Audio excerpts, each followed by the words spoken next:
Thanks. Okay. Welcome. Hi. Thanks for sitting down with us again. We appreciate it. Pourriez-vous me raconter comment vous avez été blessé? Well, j'étais debout, en haut d'une colline vers le poste de secours. Et un obus est tombé. Il a dû exploser à 3 mètres de moi, tout au plus, parce que je ne me souviens que d'une énorme explosion et d'un éclair. Quand je suis revenu à moi, j'étais allongé dans la neige. J'ai essayé de me relever. Quand j'ai voulu me relever, je ne voyais plus que les extrémités brisées de mes jambes. J'ai cru que je n'avais plus de jambes. Mes 2 fémurs étaient broyés. Ils ne bougeaient pas, même quand j'essayais de relever les jambes. Je me suis dit, je suis mort, je vais mourir. Alors, j'ai dit, j'ai fait mon acte de contrition parce que je suis catholique. La deuxième chose à laquelle j'ai pensé, c'est ma mère. Je me suis demandé comment elle allait réagir. Parce que j'étais fils unique. Because I was an only child.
Je me nomme C.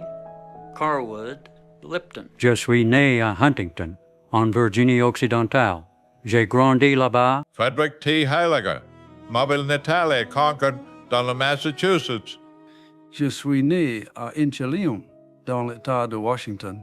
C'est sur une réserve indienne. J.B. Stokes. Je suis né près de Bonham, dans le Texas, dans la région de Leonard. Je suis né à Columbus, dans l'Ohio. Mon père était dans les chemins de fer. Ma mère était femme au foyer. On m'y surnommait Babe. Ma mère était une petite Irlandaise pétillante aux cheveux roux. Une femme merveilleuse. Je suis né à Philadelphie. La vie était dure. Ma mère avait 10 enfants. On devait travailler pour survivre. On essayait de survivre dans les rues de Philadelphie. On est né pendant la Grande Dépression. On vivait dans une ferme. On avait des cochons, un jardin. J'ai vu des gens qui avaient faim, pour qui la vie était dure. Mon père avait un emploi. On n'a jamais souffert de la faim. On vivait dans une ferme. À cette époque, on était pauvres. C'était la dépression. Quand j'ai eu 10 ans, j'ai commencé à livrer des journaux. Je ne gagnais que $5 par mois, mais c'était mieux que rien. Les Hollandais de Pennsylvanie travaillent dur et ils en sont fiers. J'étais le plus vieux, alors j'ai vite appris à me débrouiller tout seul. Je me suis marié à l'âge de 19 ans, en 1941. Le 7 décembre 1941, on était dans un magasin et un type a dit « Les États-Unis sont en guerre contre le Japon ». Et tout le monde sait tout. J'ai dit, engageons-nous dans l'armée. Il ne voulait pas. Je lui ai dit, tu devras t'engager tôt ou tard. Si vous ne vous engagez pas, c'était que vous aviez un problème. Vous deviez le faire. Je ne voulais pas être dans l'infanterie. Je voulais intégrer une unité d'élite. Sinon, ce n'était pas la peine de s'engager.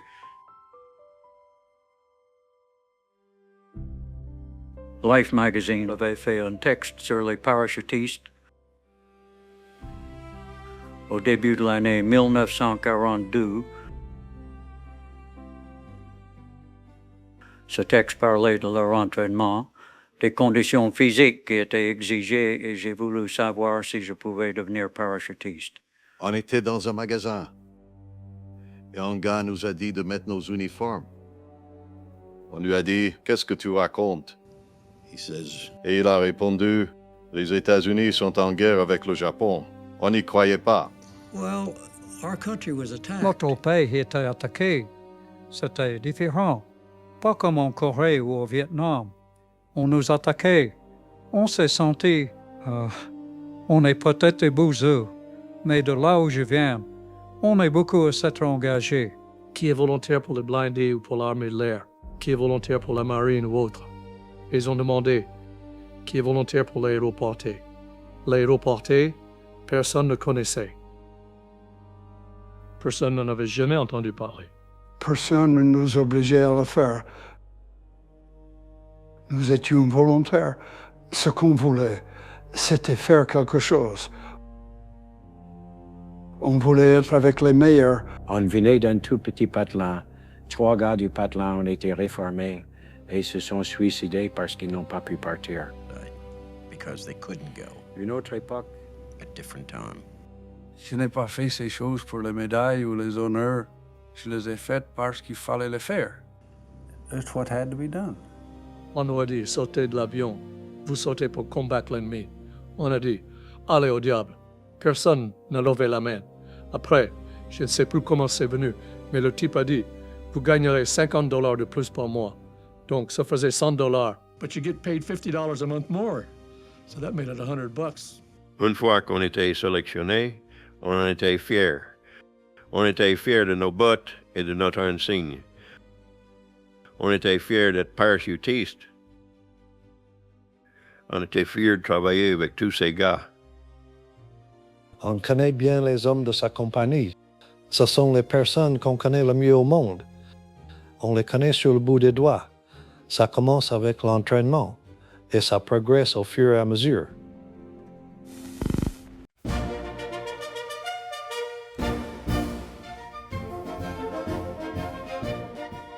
On aurait dit des champions de boxe. Seulement 10% ont été incorporés. J'ai cru que j'allais mourir. On se donnait à fond.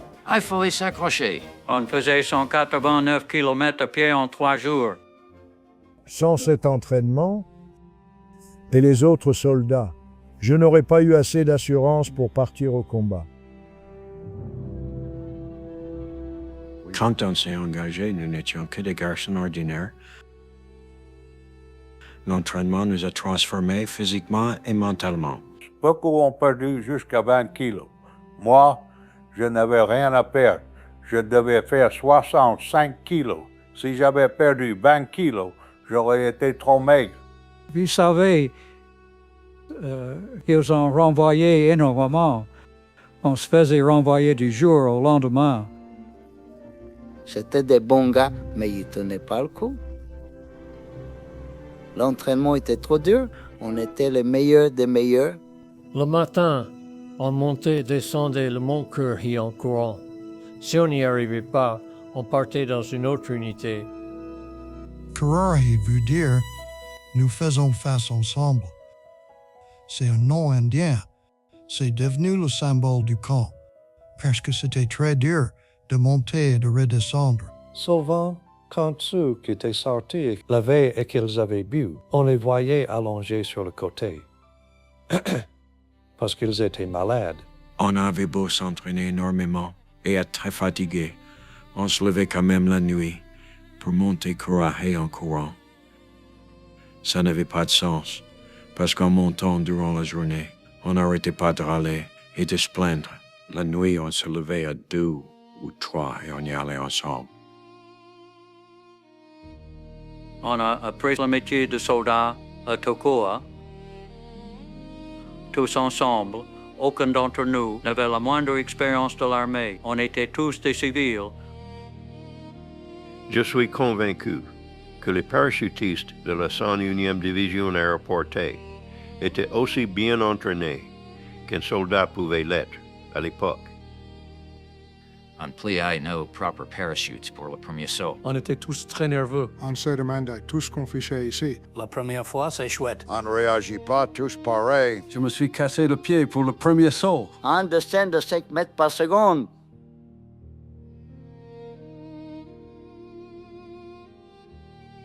Je m'en souviens comme si c'était hier. Après le petit déjeuner, on a marché au pas jusqu'au terrain d'aviation. Certains avaient déjà fait le premier saut. Ils nous criaient, vous allez passer un sale quart d'heure. You know. On ne voulait pas avoir peur. Il y avait tous les autres, alors on voulait faire les braves. On ne voulait pas avoir peur. Alors on essayait de ne pas y penser.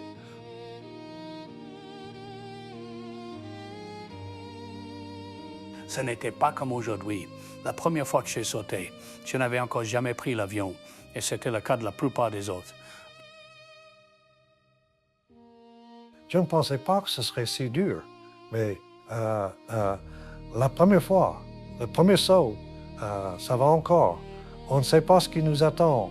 On est à peine sorti, que le parachute s'ouvre. I remember. Quand j'ai passé la porte, j'ai sauté dans un état second. Je me souviens de rien, jusqu'à ce que le parachute s'ouvre. Mon Dieu, c'était magnifique. Mais après, c'était pas si mal. C'était très excitant, un peu comme les montagnes russes. C'est fini et on veut déjà recommencer. C'était quelque chose. On prenait notre pied, comme on dit aujourd'hui. On s'amusait bien. Le plus dur, c'était l'atterrissage. La descente s'est bien passée. J'étais plutôt petit. Je ne me suis pas fait mal en atterrissant. Les plus costauds atterrissaient comme des sacs de wire, comme on dit déjà. On s'inquiétait surtout de notre parachute. L'avait-on bien plié? On le pliait et on sautait le lendemain. On avait toute la nuit pour y penser. On a imaginé toutes sortes d'erreurs qu'on aurait pu faire, mais ça s'est bien passé. On a fait ça la 3e semaine.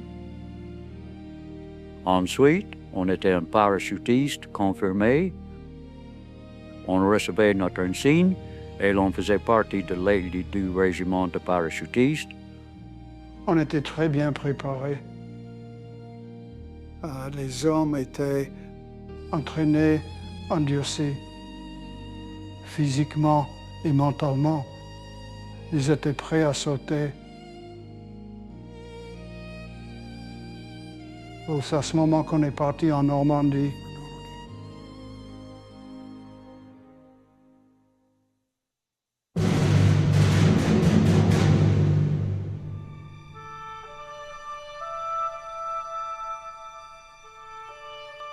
William, qu'en passant cette passerelle, on savait qu'on était parti.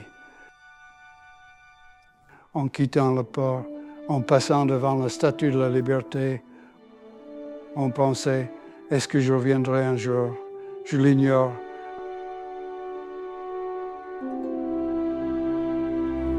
On savait qu'on était des paras, qu'on sauterait derrière la ligne ennemie. Qu'allait-il se passer? On n'en avait pas la moindre idée.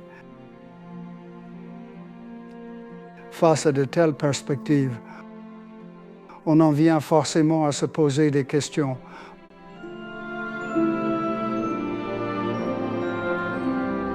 On était prêts, mais on est resté près d'un an en Angleterre. On a fait beaucoup de manœuvres et de sauts en parachute. Les Urnos sont conduits dans un camp pour préparer le jour J. On y est allé une semaine avant le jour J. On n'avait aucune liberté. On ne pouvait pas sortir du camp. L'idéal avait posté des gardes autour du camp pour empêcher les soldats de fuir. On a senti que le moment était pour bientôt.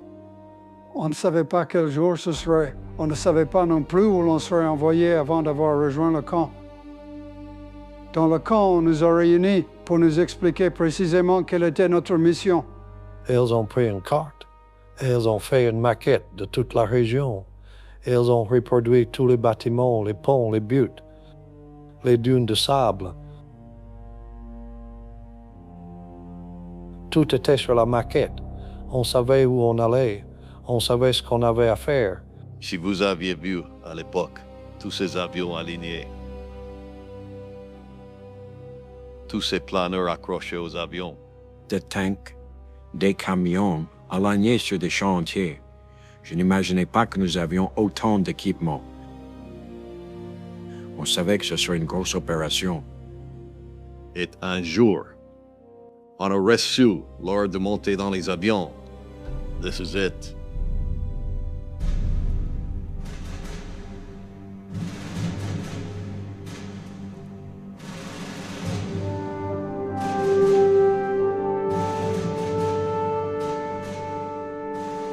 On faisait confiance à nos supérieurs, à tous les plans et les préparatifs qu'on avait faits avant d'attaquer. On était confiants et calmes.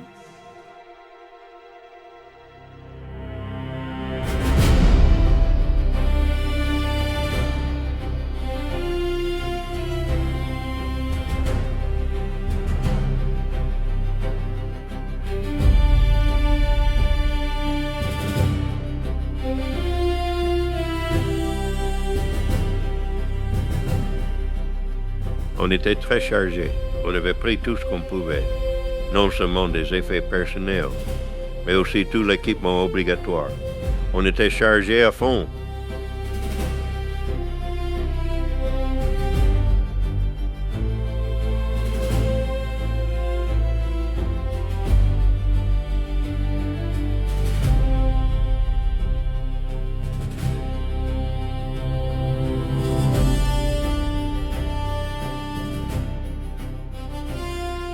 Tout le monde est monté dans l'avion. La plupart avaient très peur. Et moi aussi, j'avais très peur. Mais sans doute pas de la même manière que les autres. Je voulais monter dans cet avion et en sortir en un seul morceau. C'est tout ce qui m'importait.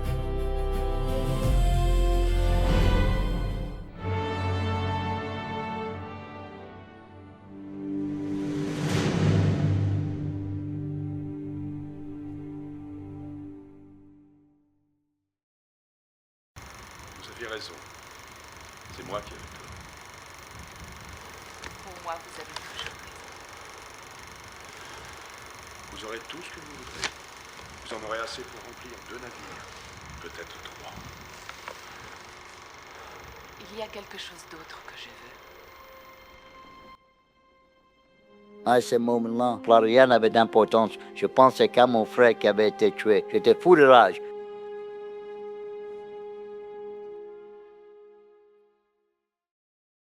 C'est pour ça que le jour J, je me suis promis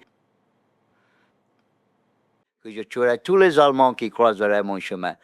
On m'a surnommé Bill le Sauvage parce que j'en ai tué beaucoup le jour J.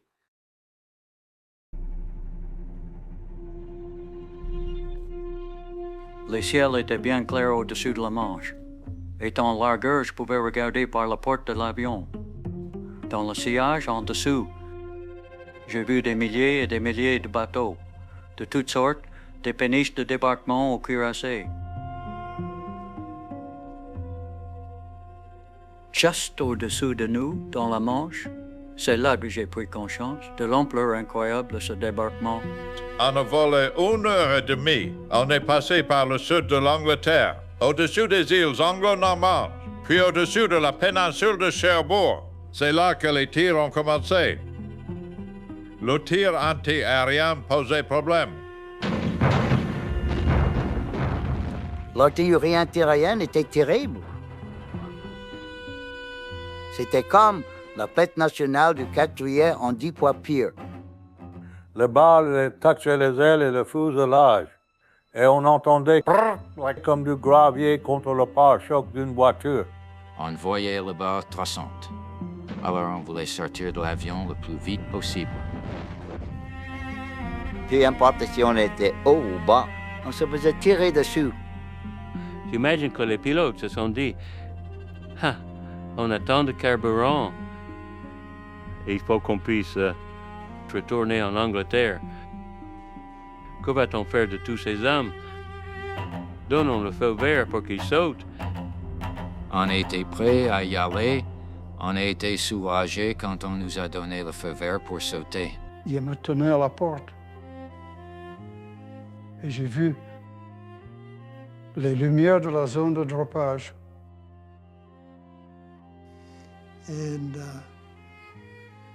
Et j'ai supposé que c'était la zone de droppage, très loin devant nous. Donc, le voyant rouge s'était allumé. J'ai demandé aux hommes de se tenir prêts à sauter.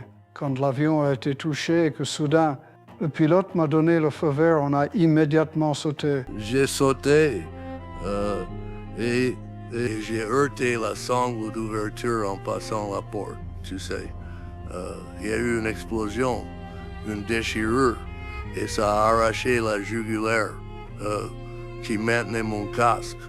C'est là que j'ai perdu la gaine à armement dont tout le monde parle. Sous la violence du choc, elle s'est détachée de mon pied. Les Anglais ont inventé ces gaines à armement. Elles étaient énormes.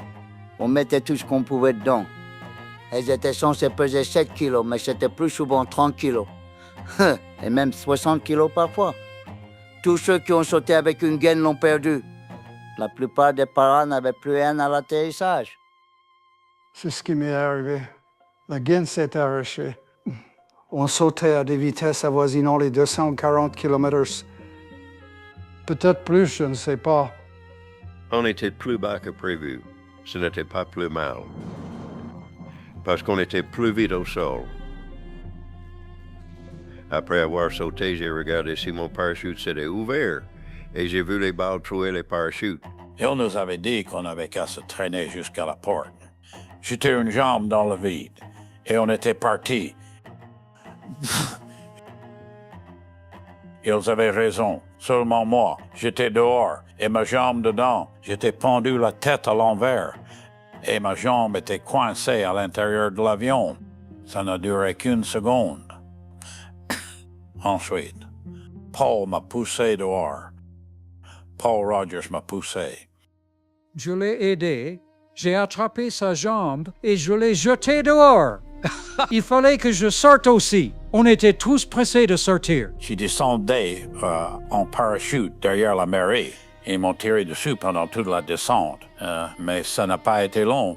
Je voyais les balles traçantes qui partaient en rafale autour de moi. Celui qui me tirait dessus, avec sa mitrailleuse, ne devait pas être un très bon tireur. Ils tiraient dans toutes les directions. On ne savait plus où aller.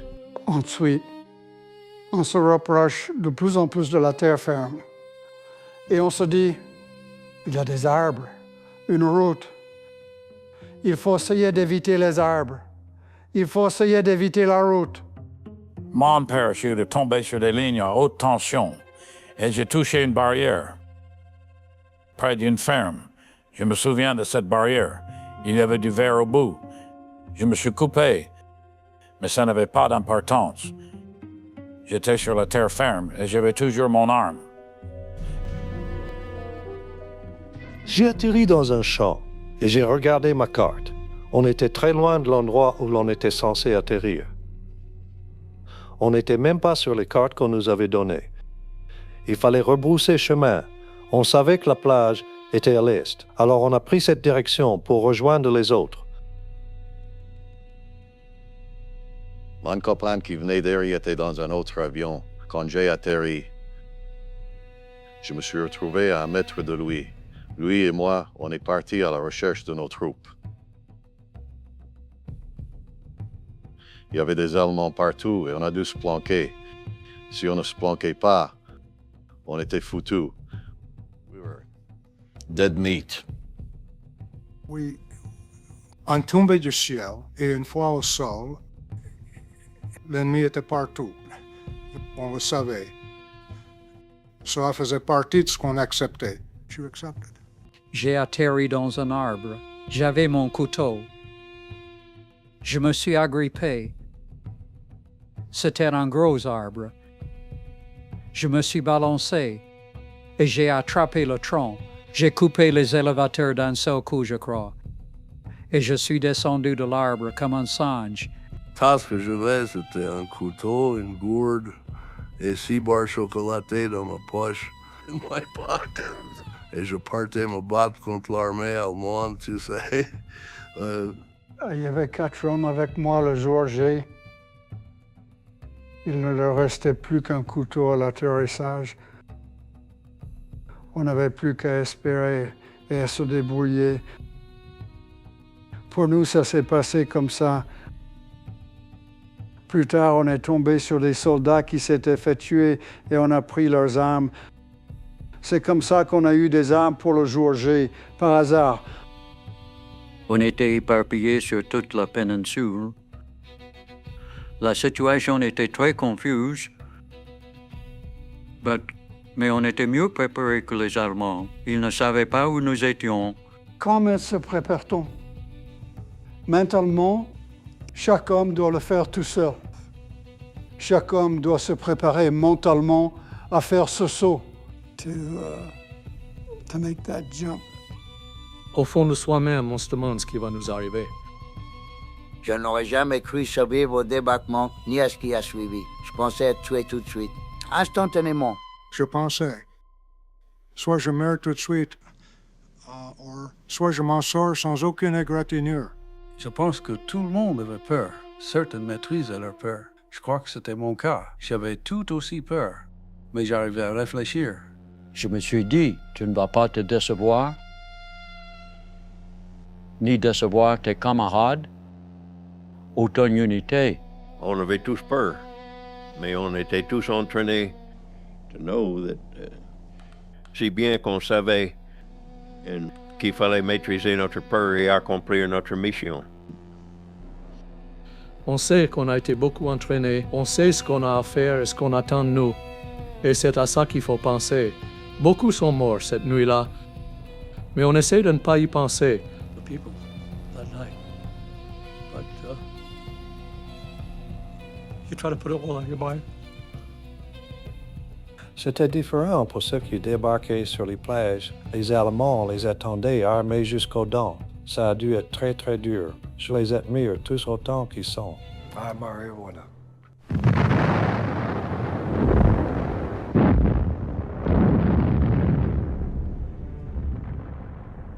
Les canons étaient braqués sur les plages. Les types qui arrivaient sur la plage se faisaient tirer dessus.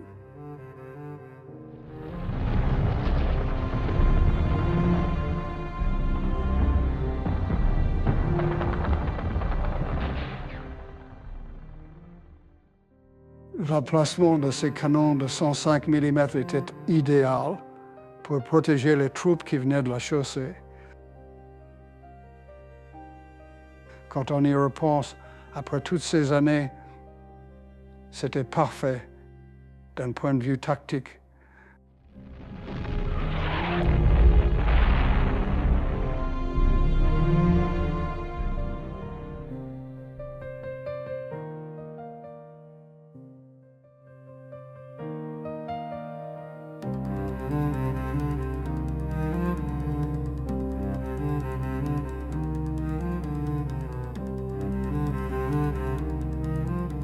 On croyait tout savoir de la Normandie.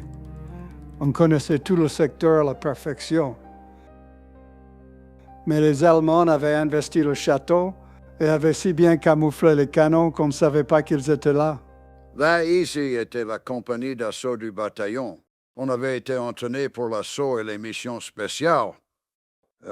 Mais ils ne se rendaient pas compte qu'on n'était plus que 12.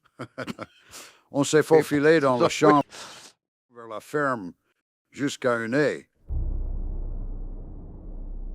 Et le lieutenant Winters nous a fait mettre en position. Je suis parti en reconnaissance. J'ai rampé le long de la haie pour aller voir de plus près et j'ai cru voir une tranchée. Je me suis dit que je savais où était la mitrailleuse. Winters était un meneur exceptionnel. pendant toute la guerre. Il a montré qu'il était capable d'évaluer la situation de combat et de décider rapidement et avec justesse de la tactique à adopter dans tel ou tel cas. J'ai divisé le groupe en 2 unités. Le lieutenant Compton était avec moi. Nous avons pris la moitié des hommes chacun.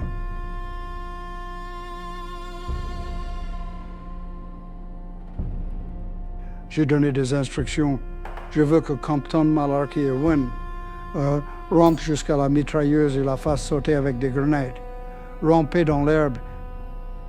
Et quand vous jetez les grenades, je donnerai l'assaut avec les autres. J'ai placé nos 2 mitrailleuses de façon à ce qu'elles puissent le couvrir pendant sa progression. Je sors du buisson, je regarde, je jette un coup roc à travers les buissons et je vois 2 Allemands par là, à 30 ou 50 mètres de moi, qui chargent le canon et qui tirent.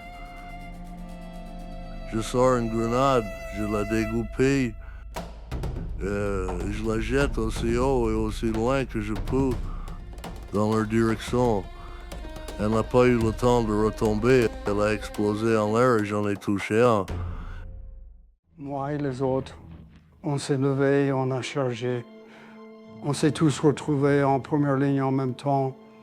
Les Allemands étaient dans les tranchées qu'ils avaient creusées. Nos hommes ont sauté dans les tranchées. C'était comme une attaque fantôme. 3 Allemands se sont détachés du groupe pour s'enfuir à travers le champ, ce qui était une grossière erreur de leur point de vue. On les a abattus. J'étais dans une tranchée, j'ai regardé et j'ai vu un bras. L'homme était dans une tente de camouflage.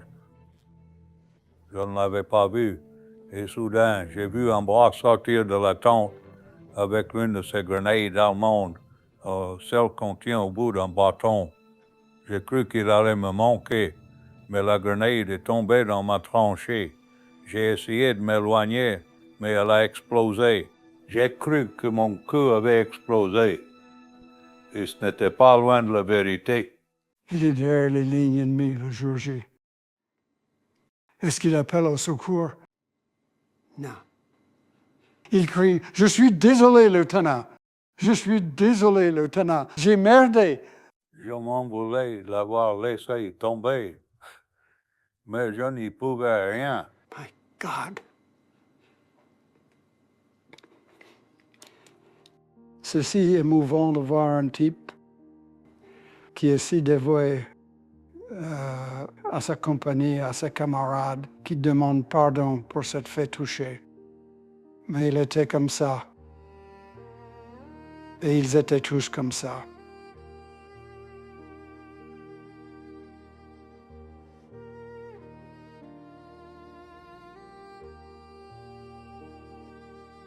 J'éprouve pour tous ces hommes un profond respect, un respect indescriptible. Chacun d'entre eux s'est prouvé à lui-même qu'il pouvait le faire.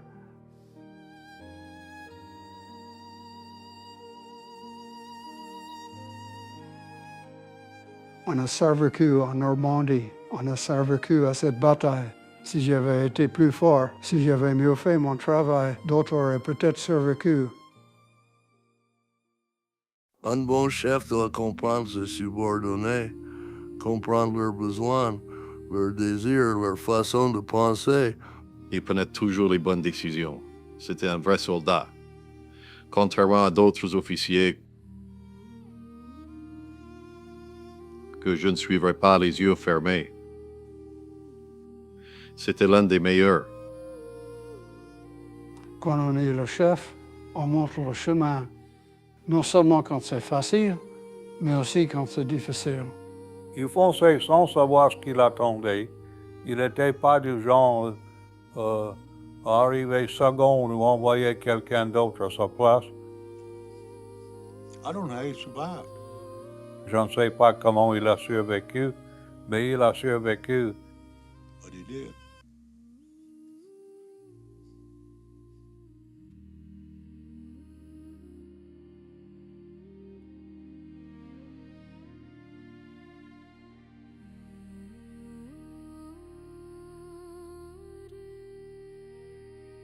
Je ne pensais pas que je survivrais au jour J, et encore moins au jour suivant. Je pensais être tué le premier jour. Les chances de survie étaient faibles. Very slim. Extremely slim. Ça, c'est un parachute. Je l'ai fait faire à Édimbourg, en Écosse, en 1944. Moi et Johnny Martin. Johnny Martin. J'étais bourré comme un coin. Garner et moi, on avait décidé d'aller se faire tatouer en Écosse. Get a tattoo. We didn't figure we had a chance to come home.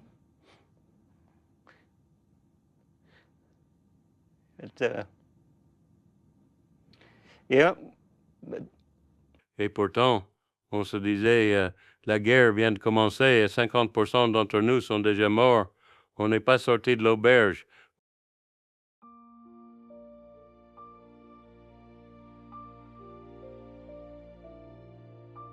La Union est revenue de Normandie au bout de 33 jours.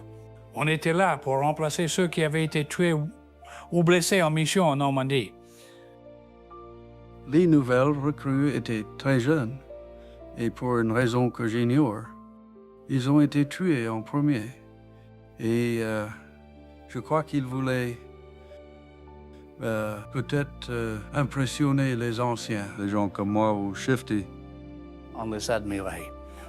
Ils portaient les insignes de l'infanterie. Ils avaient une étoile sur leurs ailes de parachutistes. Et ils étaient des héros. C'est comme ça qu'on les voyait.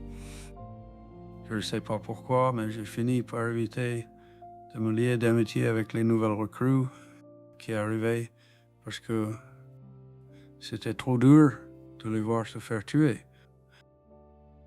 Ça me rendait malade. Je ne sais pas pourquoi, mais c'était toujours eux qui se faisaient tuer en premier. Les hommes de Tokoroa étaient présents depuis le début. Ils étaient très soudés. Ils acceptaient les nouveaux réservistes comme moi. Mais il fallait faire ses preuves.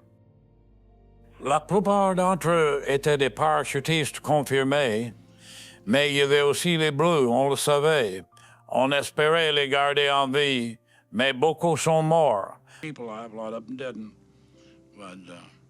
À la longue, ils finissaient quand même par s'intégrer. Dans ma section, on était 10, dont 8 remplaçants. Le chef de section et son second, le sergent Mock et le capo Pancala, avaient été en Normandie, pas nous.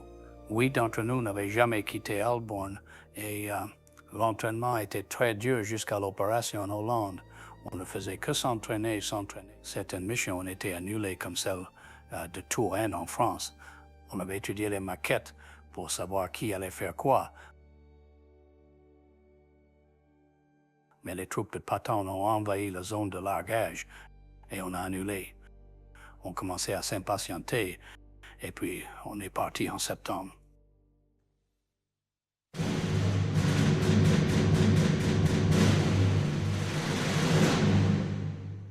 C'était un dimanche.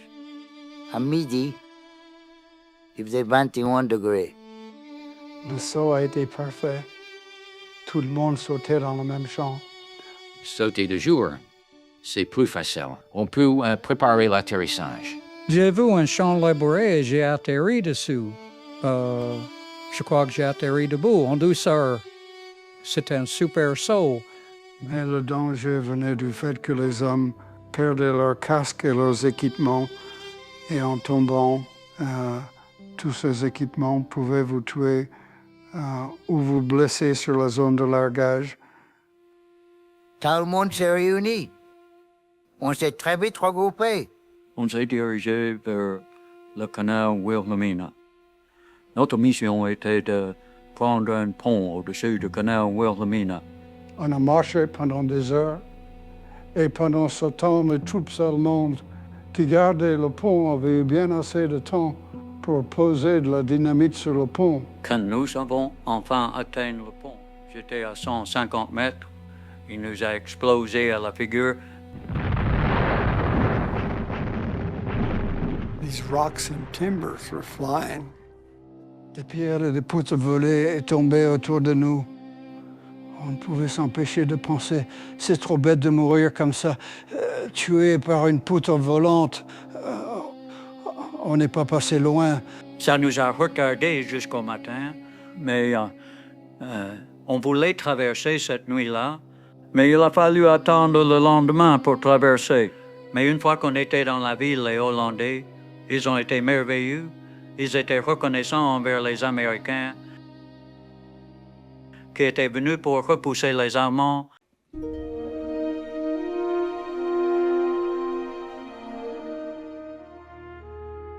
Ils nous appelaient les anges du ciel. Ce n'était pas faux. Le pays était occupé par les Allemands depuis 4 ans. Pas vrai? C'était horrible. Et des parachutistes sont tombés du ciel. Qui étaient-ils? Des anges. Ils nous aimaient. I love you. Ils étaient si accueillants. Ils voulaient absolument nous montrer qu'ils étaient contents de nous voir. On avait du mal à passer dans les rues, parce que les gens venaient vers nous pour nous féliciter d'être arrivés jusqu'ici. Elle nous embrassait, ça ne nous dérangeait pas. On était jeunes, ça ne nous dérangeait pas du tout. Ils étaient très fiers de nous voir chez eux. C'en était même dangereux pour nous. Les snipers faisaient beaucoup de victimes dans ce genre de situation.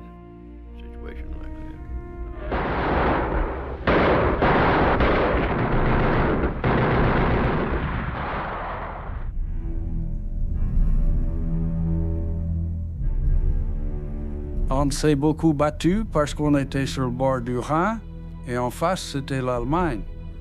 Ils se battaient comme des diables pour protéger l'Allemagne. Cet endroit s'appelait Lyon. Enfin, nous, on l'appelait comme ça. C'est là qu'on a pris position. On a livré de terribles batailles là-bas. Il observait tous nos déplacements pendant la journée et il pouvait très facilement nous bombarder. Il nous bombardait avec des obus de mortier. Dès ils en avaient l'opportunité et une cible. J'ai entendu un bruit. Je savais ce que c'était. Un obus de mortier. J'ai levé le bras comme ça et je me suis couché. Il a atterri à 1 mètre de moi environ. Mais quand ça explose, ça se soulève comme ça. J'ai été touché au bras et à la tête. Je saignais pas mal. J'ai été désigné pour aller sur une digue. Et évidemment, quand on arrive en haut de la digue, on ne se montre pas. J'ai pris mon fusil, j'ai posé mon casque dessus et je l'ai levé à hauteur de la route, au sommet de la digue. Il ne s'est rien passé. J'ai remis mon casque sur ma tête et j'ai jeté un coup d'œil. Et là, j'ai vu une main qui tenait une grenade. Le soldat l'a lancé vers moi. Je me suis baissé. Elle a rebondi sur mon casque. Quand elle a rebondi sur mon casque, j'ai crié au gars en dessous. Grenade? Si Joseph n'avait pas crié, si je n'avais pas compris que c'était une grenade qui avait touché mon fusil et s'était arrêté juste devant moi, ma tête aurait sûrement explosé, ou j'aurais perdu la vue, c'est une certitude. J'ai eu le temps de me tourner à moitié avant qu'elle n'explose. J'ai été touché au visage, au cou. It caught me in the face, neck, au bras gauche, sous le bras et à l'épaule. Je leur ai crié de se sauver. J'ai dit, foutez le camp. J'avais 8 grenades. Je les ai prises, je les ai dégoupillées. Et je les ai lancées. Peu importe où ces grenades ont roulé. Où elles ont atterri, elles ont touché des boches, parce que je les entendais crier et pleurer. Je crois que j'ai lancé les 8 grenades en 4 secondes. Et après, je me suis sauvé en courant. Les médecins qui ont compté les trous sur mon corps à Nijmegen. Oui, c'était à Nijmegen. Le premier médecin qui a compté les trous m'a dit qu'il y en avait 32. Pour la première fois, on faisait face à une artillerie très importante. Je me souviens que certaines nuits, j'écoutais le tir d'artillerie. Wham! Le 88 était le canon le plus terrible que possédaient les Allemands. Et ils s'en servaient pour absolument tout, contre les tanks antiaériens, comme armes antipersonnelles, les obus passaient au-dessus de nos têtes. J'ai vu un énorme nuage en forme de champignon, provoqué par un obus. Joe Toy est sorti de ce nuage. J'ai couru vers lui. Je m'en souviens comme si c'était hier.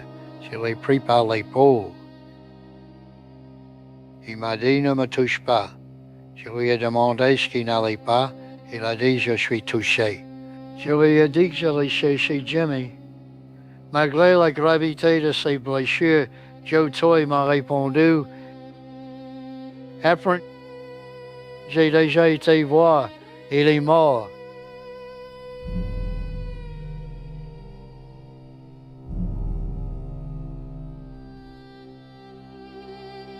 Jim Campbell serait peut-être encore en vie s'il ne m'avait pas dit « Efren, reste ici avec ton fusil. C'est moi qui y vais. » Et jamais, jamais, j'y pense quand je m'endors, quand je mange.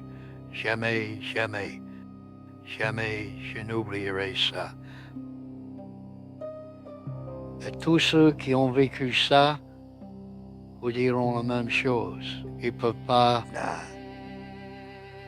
C'est quelque chose juste qui fait mal toute votre vie.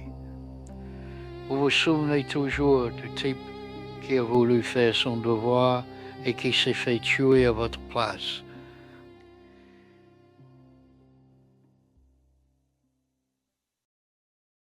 Et il y avait des morts partout. Un soldat à nous par-ci, un soldat à eux par-là. Des civils, des animaux morts. Dead animals. La mort était partout. J'ai vu la mort. J'ai vu mes amis, mes hommes se faire tuer.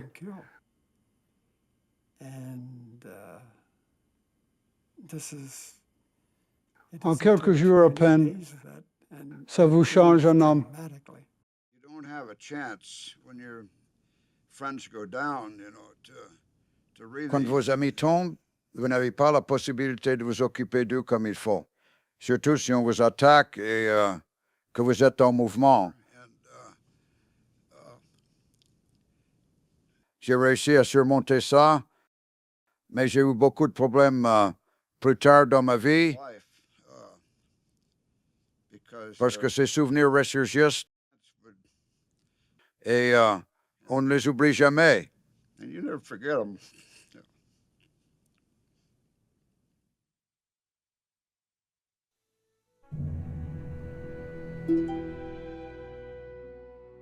L'état d'épuisement dans lequel ces hommes se trouvaient diminuait leur capacité à tenir le coup. On ne s'attendait pas à ça quand on a quitté le front, où on avait vécu dans la boue, dans des conditions déplorables pendant 70 jours d'affilée.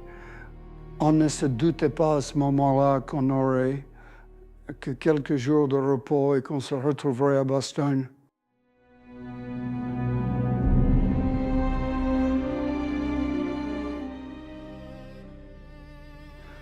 Pour les Allemands, Bastogne a été l'opération de la dernière chance avec laquelle ils espéraient reprendre l'avantage.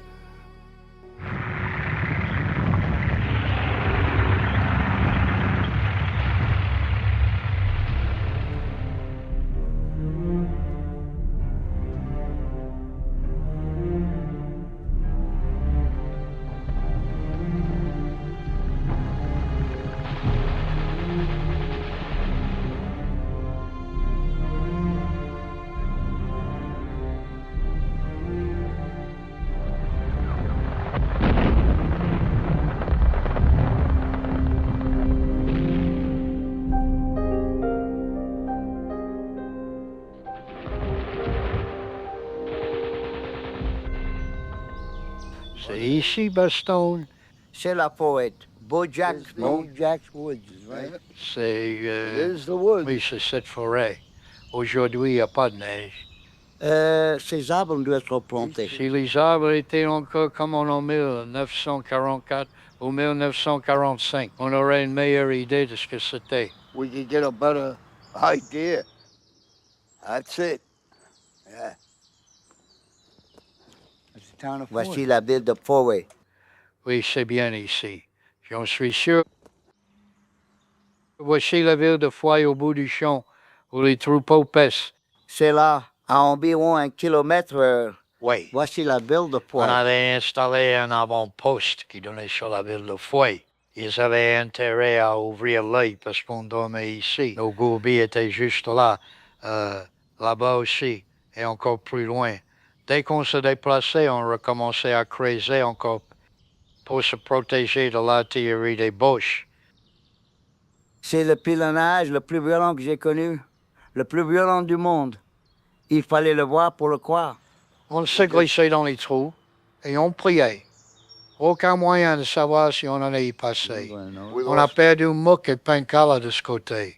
Ils sont morts sur le coup. Le robot est tombé pile dans le trou, il s'est caché. Il les a mis en pièces. It made mincemeat out of them. Georgie was. Louis est venu me voir et il a dit, je ne vois rien. Il reste plus rien. Disintegrated. Unmerciful shell. Ils avaient disparu, ils s'étaient désintégrés. Everything was shredded. C'était un pilonnage impitoyable. Tout ici était en lambeaux, déchiqueté par le pilonnage. Croyez-moi, ça fait bizarre. Ça me rappelle bien des souvenirs, des hommes, des moments bons ou mauvais, beaucoup de souvenirs. A lot of memories.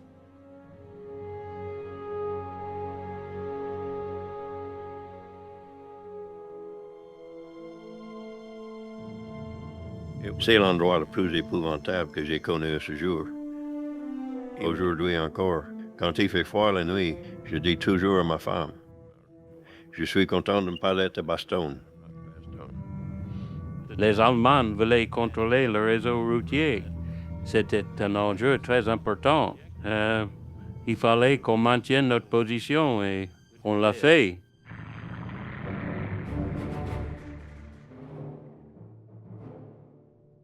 « 318 camions sont arrivés vers midi et le soir même, tout le monde était équipé et prêt à partir. On manquait de matériel. On n'avait pas assez de munitions, pas assez de vêtements chauds. Mais on avait la certitude que le haut commandement nous ravitaillerait si nécessaire. Mais en arrivant là-bas, on n'imaginait pas ce qui nous attendait. On ne savait qu'une chose, que les Allemands avaient fait une percée. On est monté dans les camions. Un camion plein d'armes est arrivé. Et on en a pris une chacun. Et c'est tout ce qu'on a eu jusqu'à Bastogne. À la fin, certains de nos hommes sont partis en camion pour Bastogne sans même avoir un fusil.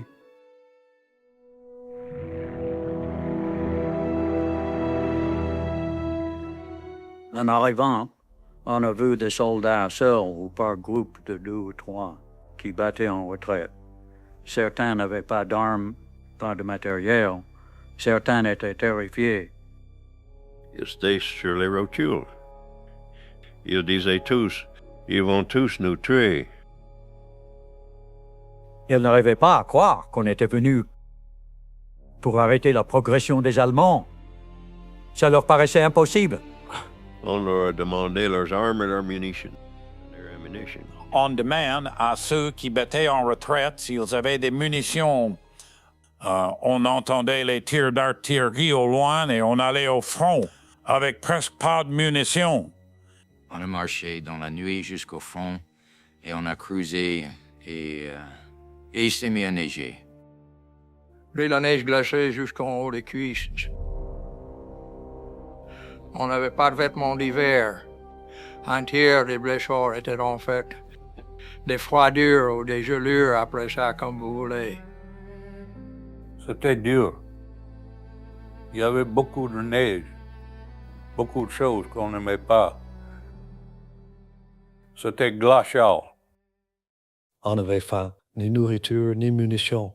On avait froid, ni vêtements, ni feu. Si on faisait du feu, on nous tirait dessus. Un médecin est arrivé et m'a sauvé la vie. Il m'a planté une seringue à un endroit stratégique de la morphine. À Bastogne, chaque homme faisait son tour de garde. Le brouillard empêchait le ravitaillement et quand ils essayaient de nous ravitailler, ils larguaient à côté et ça profitait aux Allemands. À ce moment-là, on était au sommet d'une sorte de colline. Et au sommet, il y avait des pins. On s'est retranché en bordure des arbres. En Belgique, les forêts sont plantées. Ce n'est pas comme dans le Maine, ce sont des rangées d'arbres. Dans une rangée, vous y voyez à 1 kilomètre. On était retranchés sur une crête, dans une rangée d'arbres au sommet de la colline. Les Allemands le savaient et ils nous ont mis une belle raclée.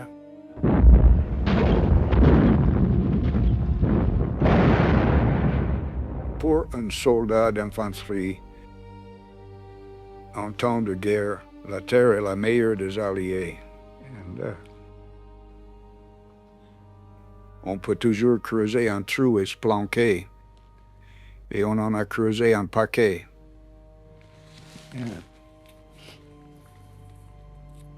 On coulisse incroyablement vite. Quand on est sous des tirs de mortier, on va très vite parce qu'il faut absolument couler ce trou. On est devenus des experts du sol européen. On creusait un meilleur trou à deux plutôt qu'un seul. Dans le sol gelé, ça prend du temps. On fait que racler le sol. Quand on a fini notre trou, ils nous disent qu'on lève le camp. Alors on part en creuser un autre ailleurs. Que ce soit clair, on était encerclés. Les Allemands étaient à 100 mètres de nous. Tout autour de nous, on voyait les éclairs des tirs d'artillerie. On voyait bien qu'on était encerclés.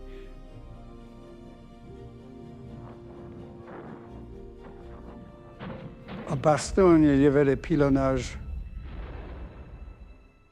qui faisaient trembler le sol. Quand on a survécu à ça, on s'en souvient toute sa vie. Je ne suis pas sûr qu'on puisse rester le même après avoir survécu à ça. On n'oublie jamais. You never forget. I remember, il y a une chose dont je me souviens. Je n'oublierai jamais. Un type a été blessé par un éclat de boue. Ça lui a arraché le bras. Quand on l'a évacué, il a dit « Récupérez ma montre avant qu'il ne l'évacue. » C'est resté gravé dans ma mémoire. D'une voix calme, il a dit « Récupérez ma montre off my arm. » Le 3 janvier, on s'est replié sur nos premières positions, au sommet de la colline, au-dessus de la ville de Foix. Et en arrivant, on a vu que les Allemands avaient tout pilonné avec leur artillerie. Les arbres avaient été abattus. Il y avait des trous dans le sol. C'était au crépuscule et les Allemands connaissaient très bien la forêt. Quand on a atteint la forêt, ils nous ont attaqués à l'artillerie.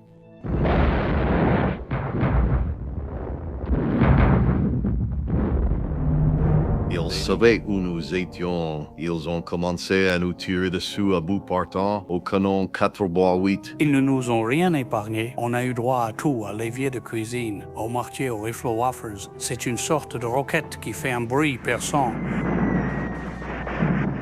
D'habitude, j'avais la trouille, mais là, j'étais pétrifié. C'était comme si le monde entier nous tirait dessus. J'ai sauté dans le trou qu'un soldat avait commencé à creuser. J'étais accroupi dans ce trou, mais je n'y entrais pas en entier. Partir du nez, j'étais à découvert. Je voyais ces obus qui nous tombaient dessus. Above the ground, I could see all these shells hitting.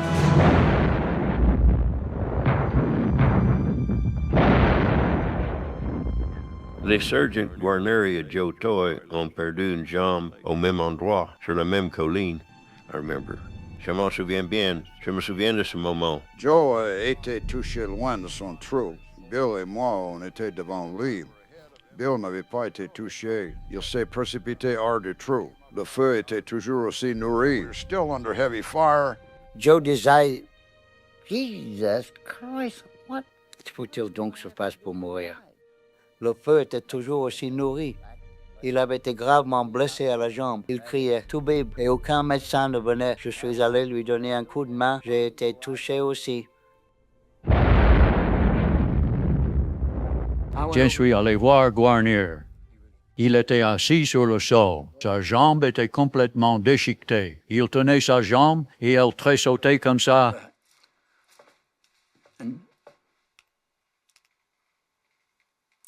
Il m'a dit, He said, Lip. They got Lip, all gone. ils ont eu le vieux Guarnier cette fois. He had been Il avait déjà été blessé, mais cette fois, c'était sérieux. On est sorti de là, Babe Heffron, moi et quelques autres. Ils sont venus le chercher en Jeep et on l'a mis sur une civière. Put him on stretchers and yeah, il vaut mieux que j'en parle pas. I better not talk about it. Yeah, better not talk about it. They're terrible.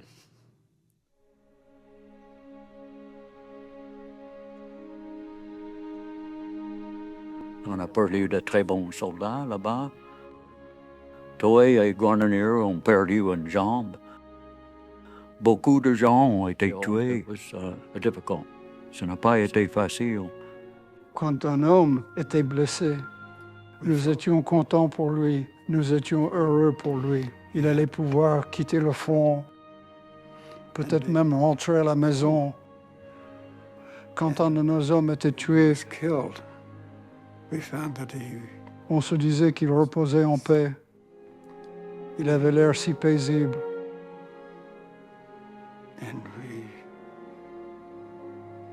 Nous étions heureux qu'il ait trouvé la paix. We had this, je me souviens, le second du chef de section. Il s'appelait Millette. Il venait de New York City.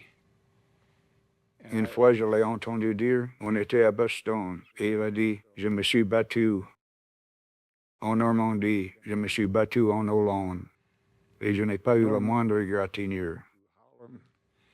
Je crois que quand mon tour viendra, ce sera pour de bon. Il a eu raison. Il a été tué dans la petite ville de Foy. Ce n'était pas une prémonition. Il se demandait juste. Moi, je me suis jamais posé de questions. J'ai évité d'y penser. Je me contentais de vivre au jour le jour. Je croisais les doigts, c'est tout. Keep your fingers crossed, and that was it. Je ne sais pas exactement combien d'hommes ont été tués. Mais 6 ou 7 d'entre eux étaient des amis proches. Skip Mock est mort. Eugene Rowe est venu me voir environ 10 minutes après sa mort. Il m'a proposé d'aller le voir une dernière fois, mais je n'aurais pas supporté. Alors je n'y suis pas allé. Après Baston, on était à Haguenau pour évaluer l'ampleur de leur force sur l'autre rive. J'ai senti que je survivrais à cette guerre, que les choses allaient commencer à se calmer. On ne pouvait pas l'expliquer. C'était instinctif, mais tout le monde l'a ressenti. J'ai senti que j'allais peut-être m'en sortir vivant. Alors j'ai regardé où je marchais et j'ai fait attention à moi.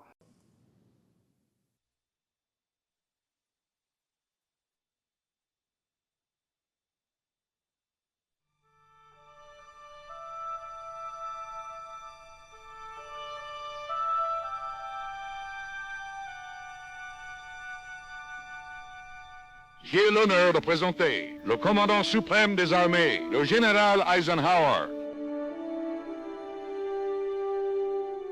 Je suis extrêmement honoré d'être ici aujourd'hui et de participer à une cérémonie unique dans l'histoire américaine. C'est la première fois qu'une division entière est citée par le ministère de la Guerre au nom du président pour son courage au combat.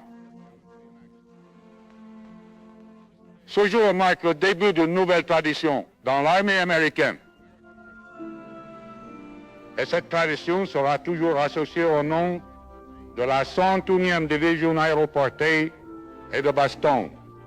Bonne chance et que Dieu protège chacun de vous.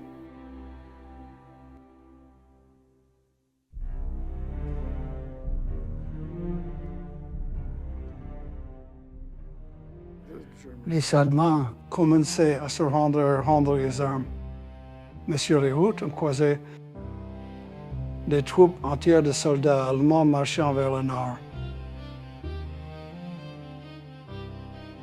Notre mission était d'aller jusqu'au bout, jusqu'au cœur de cette armée. Berchtesgaden, c'était notre objectif ultime. C'était la forteresse que Hitler s'était fait construire. Il avait fait construire son nid d'aigle. Eagle's Nest. Sa demeure au sommet des Alpes. On top of the Alps. Pour pouvoir se détendre et s'entretenir avec son état-major. Parce que ils l'ont tous suivi jusqu'à Berchtesgaden. C'était leur dernier refuge. C'était aussi l'endroit où ils avaient caché leur butin. C'était l'objectif des Français. The French who were on our right flank. Qui étaient sur notre flanc droit. C'était l'objectif des Britanniques. The British and... C'était l'objectif de tous. C'était ce que tout le monde voulait. La demeure d'Hitler à Berchtesgaden, brûlée par les SS dans les derniers jours de la guerre. Le chalet d'où il espérait dominer le monde est en ruine. Les photos montrent d'immenses pièces vides et la fenêtre à travers laquelle le Führer contemplait les Alpes. On a pris Berchtesgaden le 5 mai, sans combat, sans coup de feu. Tout ce que j'ai vu à Berchtesgaden, c'est 2 SS morts sur la route quand on est monté au chalet. C'était une belle région. Ils savaient choisir l'emplacement d'une maison. On a pris sa demeure. Et on peut dire qu'on l'a libéré. Il y avait un énorme bouton avec toutes sortes de choses. Tout le monde voulait mettre la main dessus. Il y avait des fusils. Ils avaient aussi de l'argent. J'ai emporté beaucoup d'objets allemands, y compris des cartes postales et des enveloppes adressées à Hitler. On a fait de sacrées découvertes. On a trouvé des œuvres d'art, des Rembrandt et toutes ces peintures accrochées au mur. Mais les soldats comme nous ne connaissent rien en peinture.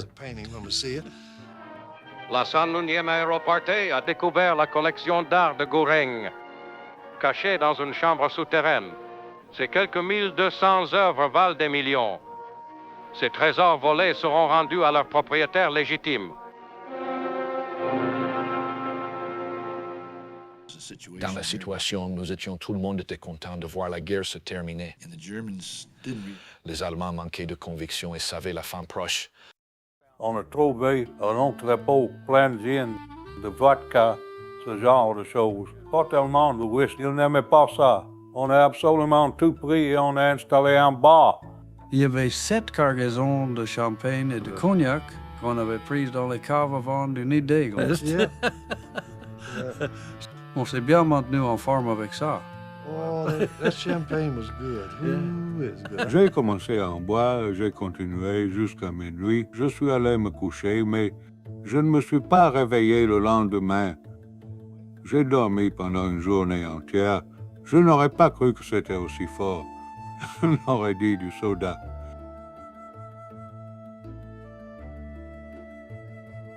Autant que je m'en souvienne, c'est la seule fois où on a pu les rendre en sous-vêtements. On n'était même pas obligé de s'habiller. On était tous boués. Alors, on a pu les rendre en sous-vêtements. Ils s'amusaient. Ils étaient en paix avec le monde.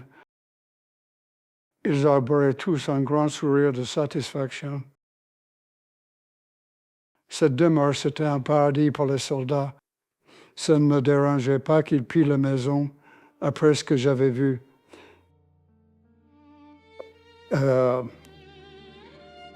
J'avais vu l'Holocauste.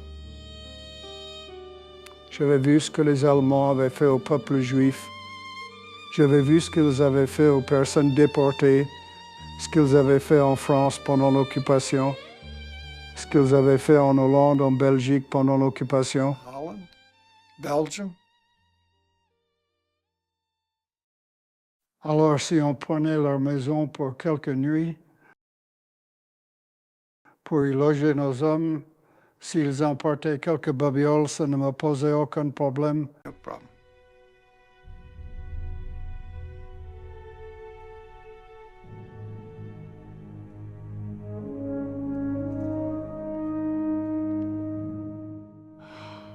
Personne ne nous avait expliqué comment faire face à une capitulation. Le surrender. Jesus. On verra quand ce sera le moment. Eh bien, ça y est. Alors, on fait quoi?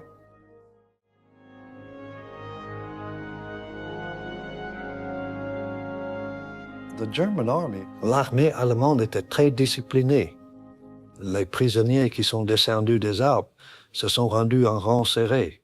Ils ne se sont pas rendus en traînant les pieds. Ils sont venus comme des soldats qui avaient perdu la guerre. Defeated soldiers. Comme on disait, un bon Boche est un Boche mort. Mais ce n'était que des gosses. On était tous des gosses. They had a job to do the same way as me. Ils avaient un boulot à faire, tout comme moi. Donc on est venu et on a fait notre boulot.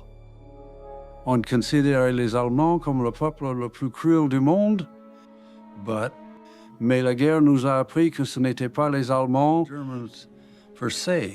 En tant que tels, c'était les SS et les unités spéciales.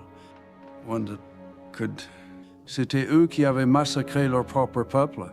La plupart des soldats allemands n'étaient pas comme ça. L'un des prisonniers m'a donné un petit livre. C'était un bréviaire catholique pour la messe. Soudain, je n'avais plus des nazis en face de moi, mais des catholiques. Et celui-là était assez croyant pour garder ce livre sur lui. J'aurais pu être ami avec eux. On avait peut-être beaucoup en commun. Ils aimaient peut-être la pêche ou la chasse. On ne peut pas savoir. You never know, you know. Ils n'avaient fait que leur devoir, et moi aussi, j'avais fait mon devoir. Mais dans d'autres circonstances, on aurait peut-être été amis. Je les respecte énormément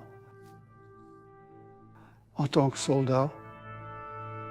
C'était de très bons soldats, mais ils représentaient l'ennemi et c'était des prisonniers qui devaient être surveillés. Il y avait un certain nombre de compagnies qui avaient capitulé, ainsi que des petites unités. Smaller units. Alors on m'a envoyé ce commandant. And when he walked in, En arrivant, il m'a présenté son pistolet et m'a offert sa propre reddition.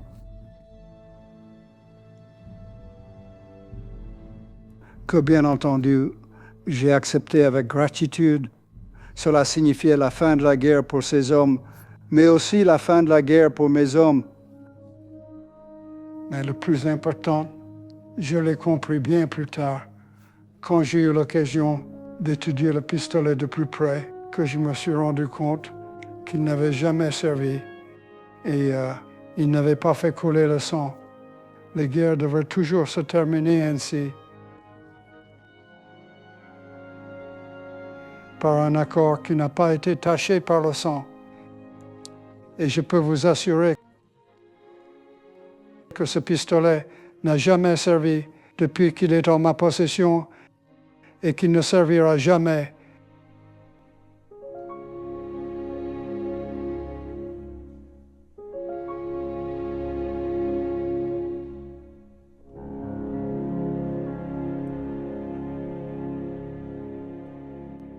On n'a pas fait les fiers en rentrant. Je ne suis pas rentré en héros.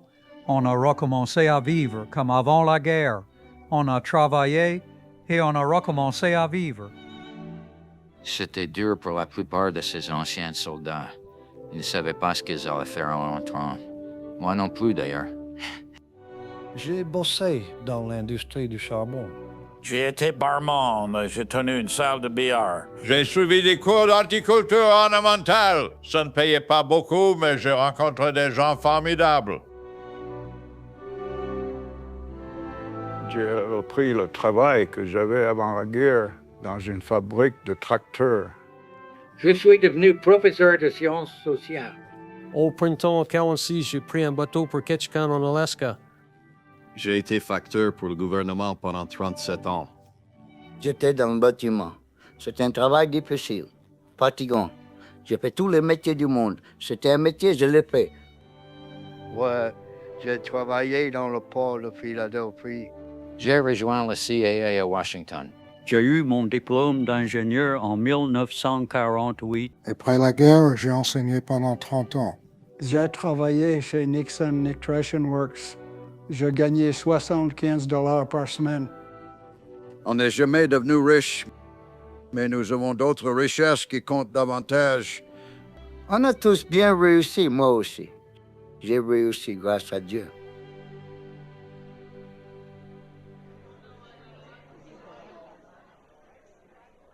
Je vous souhaite la bienvenue au banquet de ce soir, qui marque la fin d'une réunion très réussie. Merci à tous d'être venus. Et toutes mes amitiés aux hommes de la compagnie Air 506. Je vous aime tous. Que Dieu vous bénisse. Merci. L'objectif de ces réunions est de se retrouver et de discuter tous ensemble. On se remémore les moments qu'on a passés à l'armée. Entre nous, il y a énormément de respect et d'affection mutuelle. Cette affection qui nous lie nous vient des épreuves qu'on a vécues ensemble et de la confiance qui en découle. Aujourd'hui, ce lien entre nous est toujours là. Ça ne s'explique pas. Quand je les vois, je repense à toutes ces batailles. Ces hommes ont une place à part à mes yeux. Notre complicité est plus forte que celle que j'ai connue à l'université ou avec d'autres groupes de personnes. Si vous voulez mon avis, on forme une drôle d'équipe. On est toujours aussi proches après toutes ces années. C'est comme si on était frères.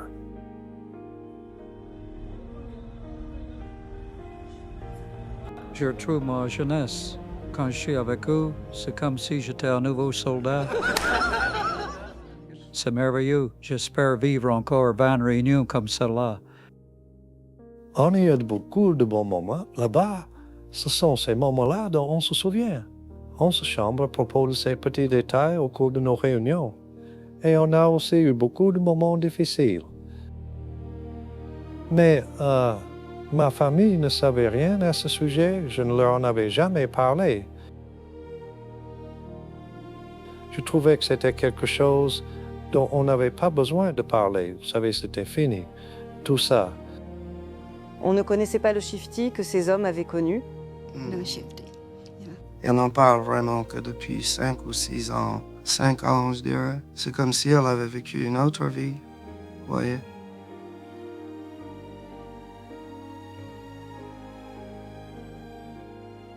C'était quelqu'un d'autre et on n'imaginait pas ce qu'il avait vécu, toutes ces choses qu'il avait vues. Je me rendais pas compte qu'il avait tué des gens. On pense être prêt à faire n'importe quoi. Mais après la guerre, ce n'est plus pareil. Du moins dans mon cas, j'avais perdu confiance. On était très solidaires. Nous formions un groupe très uni. C'est un sentiment peu commun. C'est une situation peu commune et c'est un lien peu commun. Si je suis fier d'avoir servi dans cet uniforme, évidemment, j'ai porté cet aigle sur mon épaule pendant 18 ans. La plus grande fierté de ma vie.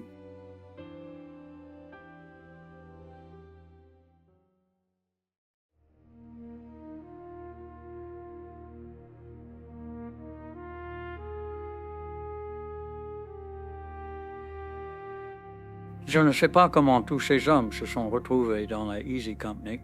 Toutes les unités de l'armée croient être les meilleures, mais nous, on savait qu'on était les meilleurs.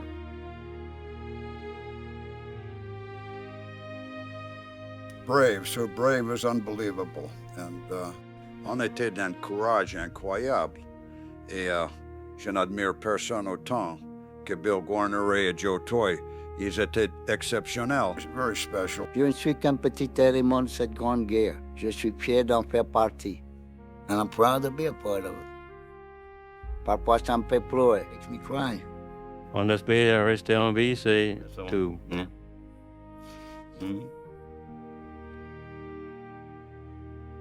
Les vrais hommes, les vrais héros sont ceux qui sont enterrés là-bas ou ici. Je pense tout le temps à eux. Je pense à eux presque tous les jours. J'imagine que c'est gravé dans ma mémoire et que ça ne s'effacera jamais. J'ai beaucoup d'admiration pour mon papa. My daddy. C'est quelqu'un de bien. He's a real strong guy. C'est quelqu'un de très fort. On voyage beaucoup. On a vu ce cimetière en France. C'est incroyable. Toutes ces étendues de croix parfaitement alignées, à perte de vue, et au-delà, il y a une falaise et l'océan. Ce sont des hommes que j'ai connus et j'ai dit à ma fille, ce type-là est mort à l'âge de 19 ou 20 ans. Une vie entière qui n'a pas été vécue, pas de famille, rien du tout. Pas d'enfant, pas la moindre chance de faire quelque chose de sa vie, rien du tout. No family. Nothing. No children. No opportunity to have some satisfaction of building a life, nothing. Et me voyant ça, je lui ai dit, papa, tu as eu tellement de chance. Et il m'a répondu, oui, j'ai beaucoup de chance. Et il s'est mis à pleurer. Les héros sont rongés sur les croix. Ce sont ceux qui sont dans les cimetières. Ce sont eux les vrais héros, pas nous. On a fait notre boulot, c'est tout. Et grâce à Dieu, on est revenu vivant, c'est tout. Vous, je peux être la mère ou le père d'un fils qui n'est jamais revenu. Ses fils, ses mères, ses pères sont les héros de la guerre par ceux qui sont rentrés chez eux. Ces hommes ont vécu une expérience fondamentale de la nature humaine et ils étaient ensemble.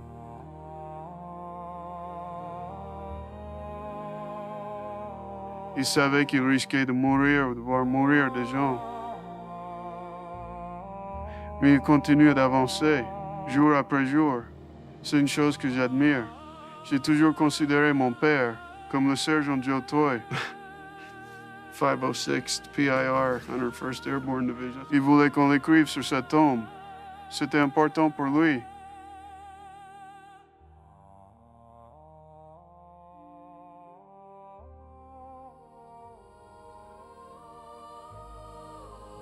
Laissez-moi vous dire une chose. Je crois que très peu de héros sont rentrés de la guerre. La plupart sont restés là-bas.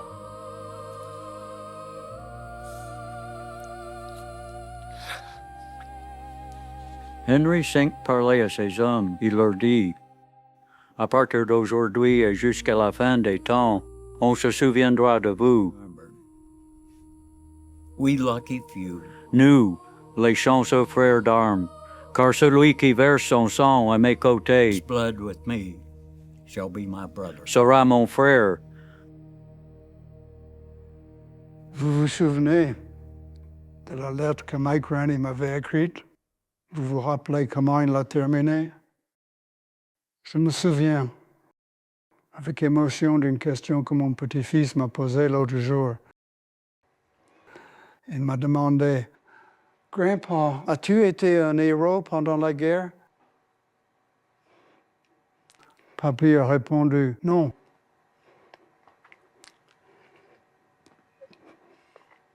But I served in a company of heroes.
Joe Toy, oh, there was a big mec.